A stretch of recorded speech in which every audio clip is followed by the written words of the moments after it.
सगळं अनुदान आता आम्ही त्या ठिकाणी दिलेलं आहे आणि या जिल्ह्याला 291 कोटी रुपये अनुदान हे ऑलरेडी आपण दिलेलं आहे। त्यापैकी 161 कोटी अनुदानाचं वाटप हे जवळपास 1,35,000 शेतकऱ्यांना त्या ठिकाणी झालं आहे।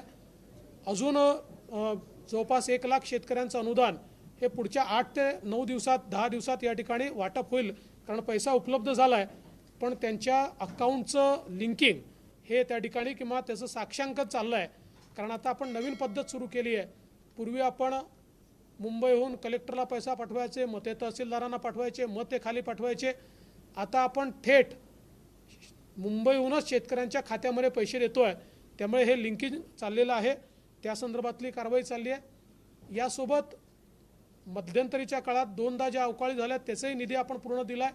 शेवटचा जो अवकाळी झाला त्याचा निधी अजून यायचा आहे 54 कोटी रुपये, तोही आपण आता रिलीज करतो।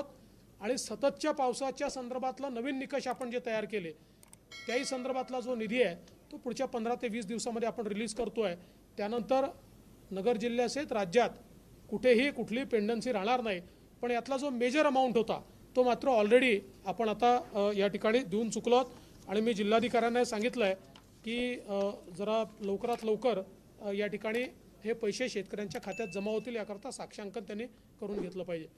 एक जिल्ह्याने चांगली योजना मोजणीच्या संदर्भातली राबवली। मोजणीची खूप पेंडन्सी असायची, आता जून एंडपर्यंत 0 पेंडन्सीवर जाईल आणि त्यानंतर नवीन अर्ज जे आहेत ते 1 महिन्यात त्याची मोजणी होईल।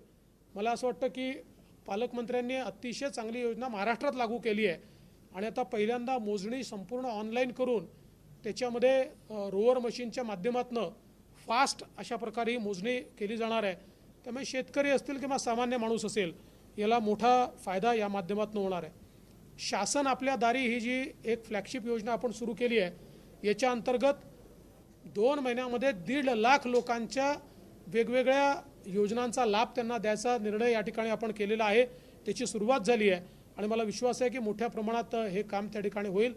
निवडणुकीच्या संदर्भात देखील आम्ही एक प्रेझेंटेशन घेतलेलं आहे आणि मला असं वाटतं की अजून वेगवेगळ्या ज्या फ्लॅगशिप योजना आहेत या योजनांच्या संदर्भात देखील जी काही कारवाई चालली आहे त्याला गती देण्याचा निर्देश मी दिलेले आहेत।